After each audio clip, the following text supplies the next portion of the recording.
বিভিন্ন স্কুলের যে নতুন নতুন এখন যে সুযোগ সুবিধা, ডিজিটাল ইন্ডিয়া, আমরা ডিজিটাল ত্রিপুরা, সেই সব লক্ষ্যে ক্লাসরুমগুলোতেও আমরা স্মার্ট ক্লাস তৈরি করার ব্যবস্থা করেছি। টিঙ্কারিং ল্যাব থেকে আরম্ভ করে ইনোভেটিভ যা যা দরকার আমরা সেইগুলোর ব্যবস্থা করেছি। হবে আজকে আমরা জানি যে শিক্ষা আমাদের একটা বিশেষ একটা স্থান।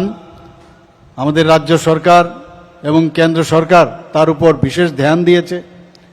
প্রতিদিন আমরা বিভিন্ন জায়গায় ইনফ্রাস্ট্রাকচার ডেভেলপমেন্ট করছি এবং সেখানের যারা স্টুডেন্টরা আছে, স্টুডেন্টদের যাতে সুযোগ সুবিধা বিস্তারিত করা যায় সেই বিষয়গুলো আমরা ধ্যান দিয়েছি এবং শিক্ষণ প্রণালীর উপরও আমরা জোর দিয়েছি। বিভিন্ন স্কুলের যে নতুন নতুন এখন যে সুযোগ সুবিধা, ডিজিটাল ইন্ডিয়া, আমরা ডিজিটাল ত্রিপুরা, সেই সব লক্ষ্যে ক্লাসরুমগুলোতেও আমরা স্মার্ট ক্লাস তৈরি করার ব্যবস্থা করেছি। টিঙ্কারিং ল্যাব থেকে আরম্ভ করে ইনোভেটিভ যা যা দরকার আমরা সেইগুলোর ব্যবস্থা করেছি। ত্রিপুরা সরকার এবং আমাদের এডুকেশন ডিপার্টমেন্ট প্রতিনিয়ত আমরা বসে কথা বলি কিভাবে তাদের উন্নয়ন করা যায়। আমাদের 2024-25 সালে শিক্ষা দপ্তরে এখন পর্যন্ত যে এই ধরনের বিল্ডিং যে আমরা নির্মাণ করেছি তাতে দেখা যায় প্রায় 153 কোটি টাকার উপরে আমরা ব্যয় করেছি।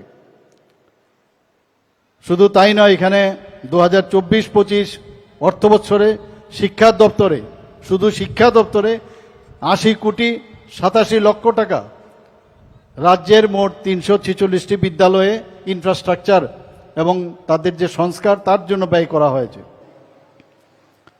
এবং আমি নিশ্চিত আমরা যেভাবে এখন কাজ করছি, তো আমি একবার বলেছিলাম যারা উন্নয়ন দেখতে পান না একবার ক্যাটারেক্ট অপারেশনটা আপনারা করিয়ে নিন। আজকের দিনে আমি সেটাই বলবো যে ওনারাই আসুক, এখানে এসো, দেখো কি ধরনের উন্নয়ন আমরা এখানে করেছি বা এখানে করতে যাচ্ছি। আমরা শুধু এখানে না, এই উন্নয়ন সারা ত্রিপুরাতে আমরা সেই উন্নয়নের যিনি আমাদের দিশা দেখান, যিনি আমাদের রাস্তা দেখান, আমাদের যশস্বী প্রধানমন্ত্রী নরেন্দ্র মোদীজি, সেই পথে আমরা চলছি।